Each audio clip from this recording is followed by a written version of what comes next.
이야, 가성비 노트북 이제는 120만원도 가성비구나. 너무 많이 남았어. 안녕하세요, 이스비입니다. 이제는 다들 알다시피 반도체 값이 엄청나게 오르면서 2026년에 들어와 새로운 노트북이 전 세계적으로 두세 배 이상은 다 오른 것은 모두 다 알고 있는 사실입니다. 그러다 보니 기존에도 저렴한 게 아니라서 노트북뿐만 아니라 PC, 그러니까 데스크톱도 쉽게 구입할 수 있는 가격이 아니게 되었죠. 근데 있잖아요, 노트북 가격이 엄청 많이 오르니까 진짜 필요한 게 아니라면 구입하기 힘들어서 존버를 하고 있었는데, 그때서야 저도 정보가 없다가 갑작스럽게 출시한 가성비 노트북. 오늘은 LG 그램북 2026 첫인상을 살펴보려고 합니다. 미리 말하지만 진짜 가격을 생각하면 가격 대비 이번에 상당히 괜찮게 나왔습니다. 물론 가격이 플래그십처럼 높진 않아서 어느 정도 이제 스펙적으로 제한이 있긴 하거든요. 그래도 그 A사의 가성비 노트북이 출시해서 인기가 있었던 것처럼 그 제품을 구입하려면 OS가 또 다르기 때문에 진입 장벽이 처음부터 좀 있잖아요. 얘는 기본적으로 우리한테 익숙한 윈도우가 탑재되어 있고 여러 가지를 써보니까 노트북 입문이나 가볍게 사용하는 용도, 진짜 학생용으로는 되게 충분해 보였어요. 자, 그러면 이 제품, 이 노트북의 가격이 얼마에 출시를 했냐? 할인가로는 저도 아직까지 가격이 얼마인지 모르겠으나 출고가는 약 120만원 정도로 알고 있습니다. 이 가격이라면 지금 최소 플래그십 노트북에 비해서 진짜 최소로 잡아도 반값 이상은 더 저렴한 가격이에요. 왜냐면 플래그십들을 요즘 구입하려고 한다면 최소 200 중반에서 300 정도는 어느 정도 생각해야 되거든요. 처음에 제가 봤을 때 얘가 가장 놀랐던 게 뭐냐면 디자인이에요, 디자인. 플래그십이 아니라 엔트리, 보급형, 입문용이라고 생각한다면 디자인이 그 특유의 저렴해 보이는 느낌이 있단 말이에요. 근데 얘는 그램의 디자인 언어를 갖고 가면서도 컴팩트하면서도 디자인만큼은 그래도 꽤 많이 신경 쓴 느낌이 났어요. 그러니까 앞서 말한 대로 어느 정도 그러니까 하나씩은 디자인에서 좀 아쉬운 포인트가 있지 않을까 했는데, 생각보다 가격을 듣고 보니까 오히려 준수해서 괜찮은 느낌? 엔트리급에서는 정성 느낌의 외관과 마감이랄까요? 일단 소재부터 다른 게 뭐냐면 이 정도 가격이라면 또 플라스틱이나 이런 이제 저렴한 소재를 썼을 것 같은데 얘는 또 기본적으로 풀 알루미늄 바디를 사용했습니다. 그래서 이제 상판을 봐도 모두 다 여기도 알루미늄이고 하판, 옆에 프레임 다 알루미늄을 사용했어요. 그래서 얘를 만져보면 낭창낭창하거나 뭔가 들어가거나 그런 특유의 저렴한 느낌 없이 되게 단단한 느낌이라서 일단 거기서 되게 좋았고, 외관으로 보면 당연히 이거보다 더 얇은 그램 프로 시리즈처럼 엄청 날렵한 느낌이 아니긴 하거든요. 그래서 적어도 얘가 고급지고 마감이 되게 잘 만들어졌다라는 느낌은 확실히 받을 수 있습니다. 여기서도 좀 특이한 게 있죠. 왜냐면 그램 프로 같은 경우에는 무게를 최대한 줄이기 위해서 알루미늄, 마그네슘 합금의 장점을 섞은 에어로미늄 소재를 쓰는데 그램북 2026은 그냥 아예 풀 알루미늄을 사용했습니다. 그래서 이제 상판도 지금 보면 낭창낭창하지 않게 되게 단단하게 되어 있고, 여기 키보드 쪽도 알루미늄이에요.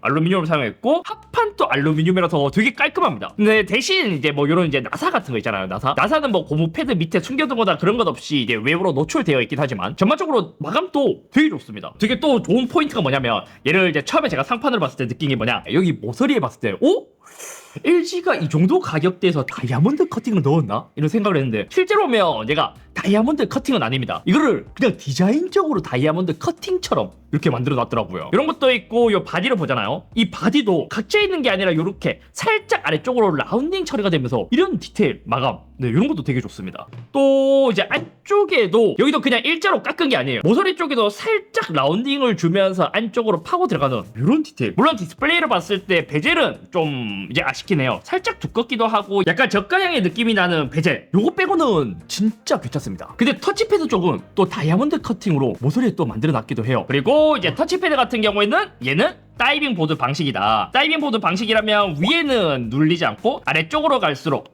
이렇게 클릭감이 더 있는 요 방식을 의미하죠. 얘는 화면이 14형, 요 기준으로 봤을 때 무게는 1.29kg입니다. 무겁다라고 하기에는 가볍고 가볍다라고 하기에는 무거운 딱 중간 정도, 평범한 정도의 무게를 갖고 있어요. 색상은 타이탄 실버, 타이탄 블랙 이렇게 두 가지로 출시 예정이라고 합니다. 또 이제 여기서 이제 눈치채셨을 분들도 있지만 생각보다 좋았던 건 단자 구성입니다. 왜냐면 저가형이나 경량화 노트북들은 단자로 최소한에서 뭘 조금이라도 더 연결하려고 하잖아요. 그러면 USB Type-C 허브를 구입해야 되는 게 거의 국룰이었습니다. 근데 얘는 단자 구성이 꽤 좋아요. 심지어 얘는 유선랜, RJ45 포트까지 있고 HDMI의 C타입 포트 2개, 그리고 헤드폰 잭이랑 A타입 2개랑 캔식던 락, 이렇게 구성이 있습니다. 구성이 진짜 탄탄하게 되게 좋아요. 만약 이거를 출장용으로 많이 사용하시는 분들은 인터넷 속도 때문에 호텔에서 유선랜을 연결해야 되는 케이스 있거든요. 야, 보급형에 다다 익램도 아니고 다다 익포트라니. 디스플레이는 아까 말한 것처럼 14인의 FHD를 사용했습니다. 얘도 기본적으로 봤을 때 가격대가 있기 때문에 막 엄청 좋은 수준이 아니기는 해요. 먼저 이제 밝기부터 이야기를 하자면 최대 밝기는 실내에서 썼을 때는 전혀 문제가 되는 수준이 아니었고 저가형에서 어느 정도 밝기가 될까 찾아보니 공식 스펙은 350니트였고 최대 밝기를 직접 측정해봤을 땐 300니트였습니다. 스팟을 찍어봐도 320니트더라고요. 그래서 요 정도 밝기라면 그래도 이제 보급형 치고는 그래도 나름 준수한 스펙이었고 또 이제 LG 그램의 특징이 이제 야외에서 또 쓰시는 분들이 많다 보니까 얘도 글레어가 아닌 안티 글레어가 들어갔습니다. 그래서 빛 반사도 기본적으로 많이 억제가 되어 있어서 어느 정도 야외에서 사용하시는 분들을 고려한 것 같기도 하더라고요. 그리고 뭐 이제 해상도는 14인치의 FHD라서 조금 더 높으면 좋긴 한데 가격대가 있다 보니까 FHD라도 나름 괜찮고 화질은 그냥 평범한 화질이었습니다. 그냥 일반적으로 웹서핑이나 문서 작업, 뭐 인강을 듣거나 일반 사무 용도로 사용하는 데는 그냥 충분한 정도? 다만 컨텐츠 감상을 주 목적으로 하기에는 좀 아쉬운 화질이었습니다.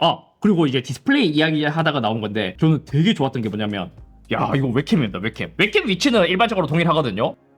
물리적으로 웹캠을 닫아버리는 셔터까지 여기에 만들어놨습니다. 심지어 얘가 엔트리급 입문용인데도 물리 셔터로 웹캠을 가리도록 만들어놨더라고요. 또 요즘은 소프트웨어로 웹캠 자체를 꺼버리는 기능도 제공하고 있단 말이에요. 근데 이거를 왜 이렇게 넣었을까 생각해보니까 또 노트북에 처음 입문하시는 분들은 웹캠으로 내 모습을 보고 있을까 심리적으로 불안하잖아요. 그걸 물리적으로 차단하기 위해서 이렇게 만들어놓은 게 아닐까. 이런 거는 되게 잘 만든 것 같습니다. 그리고 또 죽이는 게 뭐냐, 야 이걸 보급형에 넣어줄 줄 몰랐거든요. 로그인 옵션에 가서 보니까 얼굴 인식 윈도우 헬로우를 기본으로 지원합니다. 야 이거 저는 이제 노트북을 쓰면서 항상 칭찬하는 게 지문 인식보다 얼굴 인식이 더 편하다고 이야기해요. 야 이 편의성은 되게 좋습니다. 그리고 키보드 쪽도 볼까요? 키보드도 이제 그냥 일반 LG 그램에 있었던 거랑 느낌이 거의 비슷하고 물론 엄청 좋다고 할 수는 없지만 그래도 눌렀을 때 스트로크 길이는 조금 있기 때문에 완전 경량한 노트북보다는 그래도 누르는 맛이 좀 있습니다. 키캡도 약간 무광 처리가 되어 있어요. 그래서 미끌리지도 않고 이 느낌도 되게 괜찮게 그냥 준수하게 사용할 수 있고 노트북에서 또 가장 중요한 건 성능이잖아요. 얘는 인텔 코어 시리즈 3 프로세서 와일드캣 레이크라는 것을 사용했습니다. CPU명은 인텔 코어 5 315라는 프로세서이고 얘는 이제 6코어 6스레드 구성으로 되어 있습니다. 그래픽 같은 경우에는 보통 인텔 내장 그래픽 중에서는 조금 더 성능이 좋은 인텔 아크 시리즈가 있고 일반적인 인텔 그래픽스가 있는데 얘는 가격대가 있다 보니까 기본적으로 인텔 그래픽스를 탑재했고 저장 공간은 512를 기본적으로 탑재하고요. 램은 8기가 16기가 두 가지의 옵션이 있다고 해요. 저도 처음에 이 노트북을 받았을 때 와일드캣이 뭘까 해서 살펴보니까 기본적으로 엔트리급을 위해서 만들어진 저전력 프로세서입니다. 보통 저전력 프로세서라고 한다면 작년에 출시했던 루나레이크 그거랑 비교를 하자면 루나레이크 226V는 P코어 4개, E코어 4개 구성으로 해서 8코어 구성으로 되어 있고 와일드캣 레이크 같은 경우에는 P코어 2개, E코어 4개 총 6코어 구성입니다. 효율 코어의 구성은 동일한데 P코어 그냥 성능 코어가 2개가 줄어든 게 와일드캣 레이크인 것이죠. 그래도 우리가 이 성능이 궁금하잖아요. 그래서 요 벤치도 간단하게 돌려봤습니다. 먼저 긱벤치 6 같은 경우에는 싱글 코어는 약 2500점, 멀티코어는 약 7900점이 나왔고요. 시드벤치 2026에서는 싱글은 450점, 멀티는 약 1800점이 나왔습니다. 이것도 루나레이크 226V랑 비교하면 싱글코어 성능은 거의 약 한 2% 정도 차이로 거의 오차 범위 내라고 봐도 될 정도로 거의 비슷했어요. 대신 멀티코어 성능은 코어 수가 2개가 차이 나다 보니까 꽤 많이 차이 났습니다. 한 20% 정도 차이가 나더라고요. 그래픽도 타임스파이를 간단하게 돌려봤을 땐 이제 인텔 아크 그래픽이 아니라 인텔 그래픽스이기 때문에 대략 한 2배 정도의 성능 차이가 났다. 그래도 이 정도 성능에서 일단 CPU는 루나레이크랑 싱글 성능은 비슷하기 때문에 진짜 아까 말했던 뭐 문서, 웹서핑, 인터넷, 영상 이런 거는 거의 체감 성능이 비슷할 거란 말이에요. 그래도 이 정도에서 게임은 혹시 돌아갈까 해서 한번 돌려봤습니다. 먼저 리그 오브 레전드입니다. 해상도는 FHD의 매우 높은 옵션으로 돌렸을 땐 평균으로는 124프레임, 하위 1%는 70프레임 정도 나와줬어요. 전 생각보다 놀랐던 게 아크 그래픽도 아니고 인텔 내장 그래픽스인데 롤 정도는 충분하게 즐길 수 있는 성능이더라고요. 그리고 혹시 몰라 로스트 아크도 돌려봤습니다. 물론 옵션은 최하업으로 돌려봤죠. 이때 평균 프레임은 52.5프레임이 나왔고 하위 1%는 24.6프레임이 나와줬습니다. 그래서 로스트 아크를 즐기기에는 사실 좀 무리긴 해요. 배그는 게이밍 노트북이 아니기 때문에 아예 하긴 힘들고요. 게임했을 때 소음도 적당했습니다. 얘가 기본적으로 저전력 프로세서이다 보니까 만약에 게임을 하거나 고성능 작업을 할 때 플로드로 돌아가게 된다면 게이밍 노트북 수준과는 좀 많이 달랐고 예를 들어서 이제 쉽게 비교하는 거라면 우리가 들고 다니는 선풍기 있잖아요. 그 선풍기 한 2, 3단계 정도 수준으로 되게 괜찮았습니다.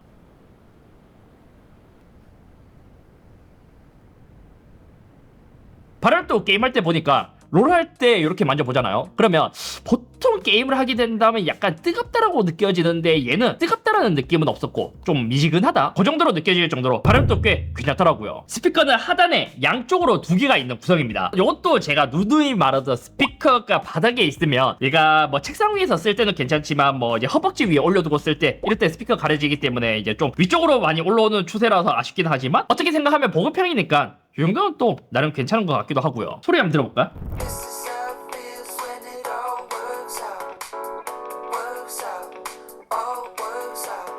스피커는 평범합니다. 대신 그래도 이제 어느 정도 밸런스는 챙기긴 했어요. 특히 보급형에선 가장 쉽게 체감되는 게 볼륨을 올리면 올릴수록 이제 소리가 많이 째지는 소리가 많이 나는데 얘는 그런 건 없습니다. 그런 건 없지만 또 저음도 없어요. 또 스피커 옵션에서 돌비 애트모스 옵션도 있긴 하지만 얘를 돌비 애트모스 이렇게 하면 공간 음량이 조금 이제 한 방울 정도 난다. 네, 그 정도의 느낌이지 엄청 크게 체감이 되진 않더라고요. 저도 오히려 공간 음량을 끄고 듣는 게 좋았고 그냥 일반적으로 보급형 노트북이라고 하면 괜찮은 스피커이지만 저음이 많이 없으니까 빈약한 소리가 좀 난다. 배터리는 61.2Wc를 탑재했습니다. 냉각 모드는 저소음, 권장, 고성능 세 가지 모드로 사용할 수 있었어요. 배터리도 제가 실제로 사용해봤을 때 이 효율이 생각보다 그냥 상당히 좋더라고요. 밝기 100%로 연속 재생했을 때는 11시간 4분 동안 갔고 밝기 50%로 하고 연속 재생 테스트를 했을 때는 16시간 11분이 갔습니다. 이 정도면 배터리는 진짜 오래 가는 거예요. 반대로 충전기는 얘가 기본적으로 65W 충전기를 줍니다. 이 충전기로 완충까지 했을 때는 2시간 1분이 걸렸습니다. 이렇게 그냥 기본적으로 연속으로 재생했을 때랑 다르게 체감 배터리는 어떨까? 요거를 측정해보기 위해서 배터리를 100%로 채운 다음에 밝기도 100%로 해놓고 한번 사용을 해봤습니다. 먼저 100% 상태에서 웹서핑을 한 3시간 정도 해봤어요. 그 잔량을 봤을 때 한 71%가량 남아있었고요. 이후 가벼운 게임을 3시간 정도 해봤습니다. 3시간을 다 채웠을 때 배터리 잔량은 23%가 남았습니다. 그 이후 일반 업무나 영상 보는 걸로 3시간 채웠을 땐 12% 남았고요. 생각보다 배터리는 상당히 준수했다. 진짜 얘는 어차피 저전력 프로세서로 나왔고 이 자체가 뭐 게임을 하거나 고성능 작업을 하는 용도가 아니라 가벼운 작업을 하기 위해서 나온 녀석이다 보니까 배터리는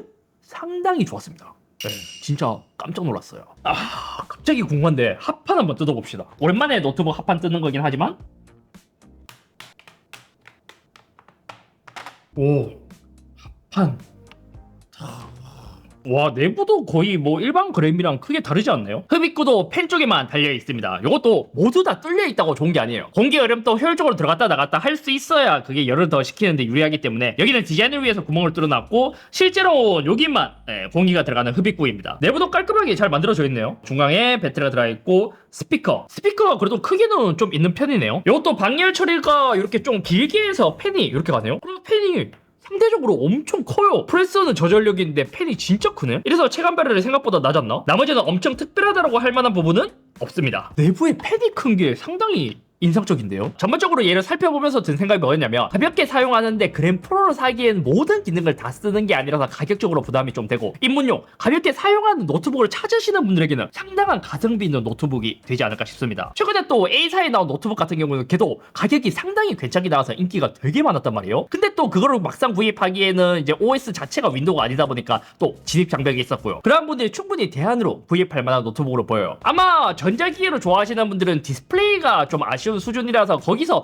약간 고민이 될 포인트이지 나머지는 진짜 가격 대비해서는 꽤 준수해서 꽤 마음에 들 것으로 보입니다. 특히 외관이 진짜 보급형이라고 생각하면 저는 아무리 좋아도 뭔가 하나 아쉽겠지 했는데 외관은 진짜 괜찮았어요. 아무튼 오늘 여기까지며 LG가 그램북 2026을 만들면서 진짜 칼을 간 것 같습니다. 물론 이 한 120만원 정도 되는 가격이 절대 저렴한 가격은 아니긴 하죠. 근데 요즘 플래그십 노트북 가격들이 워낙 많이 올라서 거의 한 300만원 근처 찍으려고 하다 보니까 그거에 비해서 상당히 저렴해서 좀 많이 포기해야 될 줄 알았는데 이번에 진짜 작정하고 만들었나? 꽤 괜찮네요.